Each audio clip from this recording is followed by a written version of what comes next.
Hello friends, this Ekta and welcome back to Aditya tutorial. तो friends, आज की इस वीडियो में बात करेंगे सीटेट में बार बार पूछे जाने वाला टॉपिक है जो वाइगॉट्स के।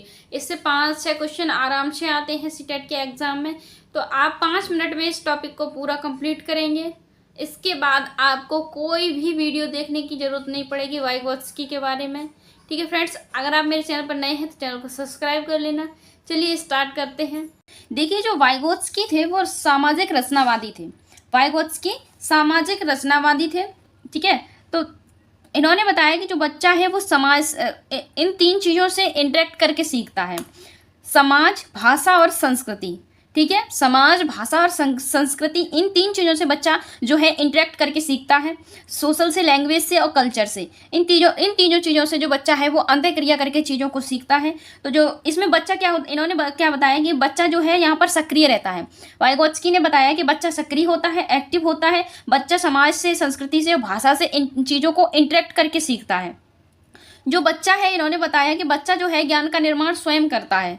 बच्चा यहाँ पर सक्रिय रहता है। इन्होंने दंड के लिए महत्वपूर्ण नहीं माना है कि बच्चे को दंड देना महत्वपूर्ण है या पुरस्कार। इन्होंने दंड और पुरस्कार को महत्व नहीं दिया है। ठीक है, इन्होंने दंड और पुरस्कार को महत्व नहीं दिया है। इन्होंने बताया कि जो बच्चा है वो समाज से अपने संज्ञान और समझ का निर्माण करता है। बच्चा समाज में रह करके अपने संज्ञान का और समझ का निर्माण करता है। जो उसका विकास होता है, इन्होंने वाइगॉट्स्की ने बताया कि उसका जो विकास होता है खेल के मैदान में सबसे ज़्यादा होता है और सबसे तेज़ी से वो विकास होता है बच्चे का खेल के मैदान में। वाइगॉट्स्की ने 3 प्रकार की स्पीच बताई। वाइगॉट्स्की ने 3 टाइप की स्पीच बताई कि बच्चा जो है उसमें 3 टाइप की स्पीच होती हैं। एक तो होती है सामाजिक वाक, जिसको बोलते हैं सोशल स्पीच इंग्लिश में। ये बच्चे में कब होती है? तो ये बच्चा जब 2 साल का होता है तो वहाँ से सामाजिक वाक स्टार्ट हो जाती है। बच्चा समाज में रह करके चीज़ों को बोलता है, सीखता है। ठीक है, तो सामाजिक जो वाक है वो बच्चे की 2 साल से स्टार्ट हो जाती है। सेकेंड आती है प्राइवेट स्पीच। सेकेंड क्या आती है आपकी? Private speech. Private speech Hindi में बोलते हैं निज वाक। इसमें बच्चा क्या, इसकी जो बच्चा की जो एज होती है वो 3 से 6 ईयर तक होती है, 3 से 6 साल तक। इसमें क्या करता है कि बच्चा खुद से बोलता है, खुद से ही खुद को ही बोलता है। जैसे किसी मिरर के सामने बच्चा खड़ा हो जाता है, शीशे के सामने, और खुद ही बोलना स्टार्ट करता है। ठीक है, और खुद को देखता है शीशे में कि मैं कैसे बोल रहा हूँ, मैं कैसा लग रहा हूँ। ठीक है, तो खुद से ही बोल करके खुद को ही सुनता है, तो वो क्या होता है? निज वाक होता है। मुंह से बोल करके, उसमें क्या निज वाक प्राइवेट स्पीच में क्या होती है कि बात मुंह से जो बोलता है वो बाहर आती है। ठीक है, जैसे बच्चा मिरर के सामने खड़ा हो गया, बोल रहा है कि मैं वहाँ जाऊँ कि ना जाऊँ, या फिर कुछ एक्टिंग करता है, देखता है चीज़ों को। ठीक है, तो इसमें क्या करता है कि बच्चा चीज़ों को खुद से ही बोलता है, खुद से ही सुनता है, तो इसको बोला जाता है प्राइवेट स्पीच। अगला आता है साइलेंट इनर स्पीच। इसमें क्या करता है कि इसमें बच्चे की जो आवाज़ है मुंह से बाहर नहीं आती। इसमें बच्चा मन ही मन चीज़ों को सोचता है, मन ही मन चीज़ों को थिंकिंग करता है। ठीक है, मन ही मन उसके माइंड में विचार आते हैं कि मैं ऐसा कर लेता तो ऐसा हो जाता, मुझको ये बोलना नहीं चाहिए था, मैंने गलती की इस चीज़ को बोलने की। लेकिन जो वो सोचता है वो मुंह से उसके बाहर आवाज़ नहीं आती, मन ही मन में वो विचार करता है, मन ही मन में थिंकिंग करता है। लेकिन जो प्राइवेट स्पीच होती है, इसमें बच्चा के मुँह से आवाज़ बाहर आ जाती है। बोलता तो खुद से ही है लेकिन मुँह से आवाज़ बाहर आ जाती है, तो इसको बोला जाता है प्राइवेट स्पीच। और मन ही मन खुद से ही करे, वो जो बोल रहा है वो आवाज़ बाहर ना आए, उसको बोलते हैं साइलेंट इनर स्पीच। ठीक है, उसको बोलते हैं साइलेंट इनर स्पीच। तो वाइगॉट्स्की जो है, इन्होंने दंड और पुरस्कार को महत्व नहीं दिया था। बच्चा जो ज्ञान का निर्माण करता है वो स्वयं करता है, स्वयं करता है। अब आगे है, वाइगॉट्स्की ने भाषा को सबसे महत्वपूर्ण माना है। वाइगॉट्स्की ने इनके अलावा और क्या समाज, संस्कृति के अलावा भाषा को भी सबसे महत्वपूर्ण माना है। इन्होंने बताया कि बच्चा जो है सबसे पहले भाषा सीखता है। बच्चा सबसे पहले समाज में रह करके भाषा सीखता है। वाइगॉट्स्की के अनुसार जो बच्चे का जो विकास होता है, वाइगॉट्स्की ने कहा कि जो बच्चा है पहले लर्निंग करता है, उसके बाद उसका विकास होता है, उसके बाद उसका डेवलपमेंट होता है। पहले उसका अधिगम होता है, उसके बाद उसका विकास होता है। उन्होंने कहा कि बच्चा अगर समाज में रहेगा तो सीख जाएगा। उन्होंने बताया कि बच्चा समाज में रहकर सीखेगा तो विकास अपने आप हो जाएगा। बच्चा समाज में रहेगा तो विकास हो जाएगा। तो लर्निंग को इन्होंने पहले बोला है और डेवलपमेंट को बाद में बोला है। लेकिन वहीं पर जो जीन पियाजे हैं वो बोलते हैं कि बच्चे का डेवलपमेंट पहले होगा और लर्निंग बाद में होगी। पहले जो विकास है वो पहले होगा और अधिगम बाद में होगा। विकास होगा, इन्होंने बताया कि विकास होगा तो खुद ही बच्चा जो है सीख जाएगा। बच्चा जो है अगर विकास होगा बच्चे का तो बच्चा अपने आप सीख जाएगा। अब पियाजे ने इन्होंने एज को महत्वपूर्ण दिया है, बच्चे के विकास में एज को महत्वपूर्ण माना है। इन्होंने 4 स्टेज बताई थी एज की। पूर्व संक्रियात्मक इन्होंने 4 स्टेज बताई थी एज की। पहली बताई थी संवेदी प्रेरक, फिर उसके बाद बताई पूर्व संक्रियात्मक अवस्था, फिर बताई मूर्त संक्रियात्मक अवस्था, फिर बताई अमूर्त संक्रियात्मक या फिर औपचारिक संक्रियात्मक अवस्था। तो इन्होंने 4 स्टेज बताई थी कि बच्चे का जो विकास होता है वो एज के हिसाब से होता है, उम्र के हिसाब से होता है। लेकिन वाइगोत्स्की कहते हैं कि जो लर्निंग है, बच्चा समाज में रहेगा तो अपने आप उसका विकास हो जाएगा। अब आगे बात करते हैं, वाइगोत्स्की ने जो है 3 स्तर दिए, कुछ स्तर दिए। तो पहला दिया था कि वास्तविक विकास का स्तर, ये क्या होता है? तो वास्तविक विकास का स्तर वो होता है जिसमें बच्चा किसी की हेल्प नहीं लेता, खुद से कर लेता है। जैसे आपने किसी टीचर की हेल्प नहीं की और जैसे आपने किसी टीचर की हेल्प नहीं ली और आपके 80 नंबर आए, ठीक है, सीटेट आपने एग्जाम दिया और आपके 80 नंबर आए, आपने किसी टीचर की या किसी अपने पीयर ग्रुप की या फिर फ्रेंड्स की या फिर अपनी फैमिली की, किसी की भी हेल्प नहीं ली।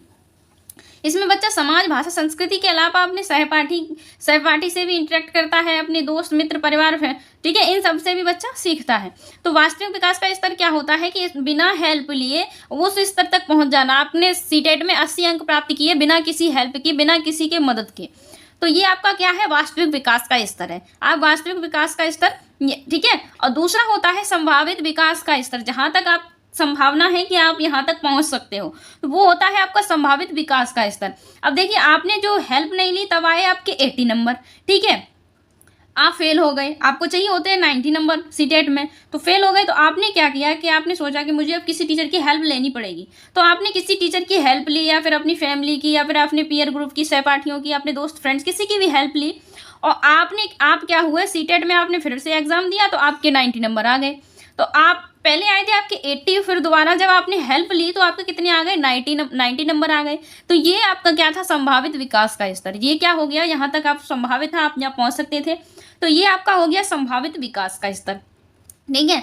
अब नेक्स्ट आता है zone of proximal development, ZPD, समीपस्थ विकास का स्तर। अब ये क्या होता है? देखिए, आपके पहले तो वास्तविक विकास का जो स्तर था वो आपके 80 नंबर आ रहे थे, ठीक है, आपके 80 नंबर आ रहे थे, फिर आपके हेल्प लिए आपके 90 नंबर आ गए। अब इसके बीच में कितना गैप है? 10 नंबर का गैप है कि नहीं है? तो वास्तविक विकास और संभावित विकास के बीच का जो अंतर होता है, इसी को हम क्या बोलते हैं? ZPD बोलते हैं। इसी को क्या बोला जाता है? Zone of proximal development. I hope आपको ये तीनों चीजें समझ आ गई होंगी। वास्तविक विकास का स्तर, जिसमें बिना किसी हेल्प के आपने 80 नंबर लाए, ठीक है। और फिर संभावित विकास का स्तर क्या होता है कि आपने किसी की हेल्प ली और आप सीटेट में पास हुए, आपके 90 नंबर आ गए, तो ये आपका क्या हो गया? संभावित विकास का स्तर। और ZPD वो होता है इन दोनों के बीच का अंतर। इन दोनों के बीच का अंतर जो है वो क्या हो गया? आपका ZPD। अब MKO, एक कॉन्सेप्ट और दिया इन्होंने, MKO क्या होता है? जिससे आपने हेल्प ली। अब वो कोई भी हो सकता है, आपका टीचर हो सकता है, आपके पेरेंट्स हो सकते हैं, आपके फ्रेंड्स हो सकते हैं, ठीक है, कोई भी हो सकता है जिसको आपसे अधिक आता है, मोर अदर नॉलेजेबल, ठीक है, जिसको आपसे अधिक आता है उसको बोला जाता है MKO। आपने किसी टीचर की हेल्प ली तो उसको, टीचर को बोला जाएगा वो MKO। आपने किसी अपने फ्रेंड्स की हेल्प ली तो उसको बोला जाएगा MKO। अगला कॉन्सेप्ट दिया स्केप फोल्डिंग। अब स्केप फोल्डिंग को हिंदी में बोलते हैं हम मचान। अब स्केप फोल्डिंग एक तरीका का वो, जैसे आपने किसी मकान को बनते देखा होगा, बिल्डिंग को बनते देखा होगा, तो साइड से जो पाड़ बनाते हैं ऊपर जाने के लिए, जो लकड़ियों का जो पाड़ बनाते हैं, ढांचा बनाते हैं, उसको ही क्या बोलते हैं हम? स्केप फोल्डिंग बोलते हैं, पाड़, मचान। उससे क्या होता है? वो एक टेम्परेरी हेल्प होती है। जब आपको ज़रूरत थी तो आपको उससे सहायता मिली, उसके बाद उसको हटा दिया जाता है। मकान पूरा कंप्लीट बन जाता है तो उसको स्केप फोल्डिंग, जो मचान होता है, पाड़ होता है, ढांचा, उसको क्या करते हैं? हटा देते हैं। तो ऐसे ही ये है कि स्केप फोल्डिंग क्या है? एक टेम्परेरी हेल्प है। जैसे ये क्या है? जैसे आप कोई क्वेश्चन है, आप उसको सॉल्व नहीं कर पा रहे हो, किसी टीचर ने प्रत्यक्ष रूप से हेल्प ना करके अप्रत्यक्ष रूप से उसने थोड़ी सी आपको हेल्प कर दी, तो वो क्या है? स्केप फोल्डिंग है।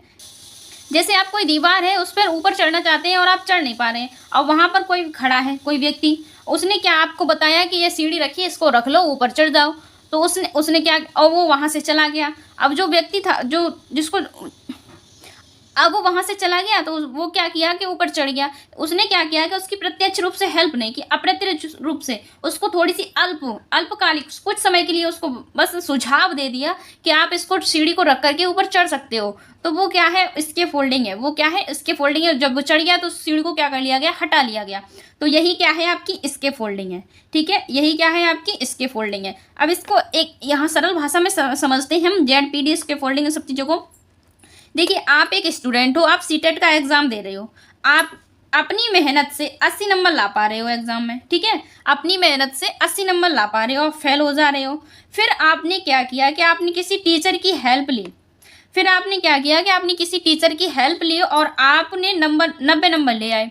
आप 90 नंबर ले आए, आपने सीटेट को पास कर लिया। ठीक है, अब जो जिससे हेल्प ली आपने टीचर से हेल्प ली, तो टीचर क्या हो गया, MKO।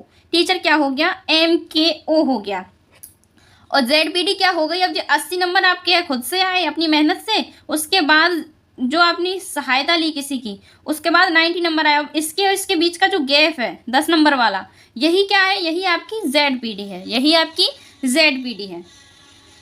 तो फ्रेंड्स, आई होप आप समझ गए होंगे। फ्रेंड्स, अगर आप मेरे चैनल पर नए हैं तो चैनल को सब्सक्राइब जरूर कर लेना। मिलते हैं नेक्स्ट वीडियो में अगली थ्योरी के साथ।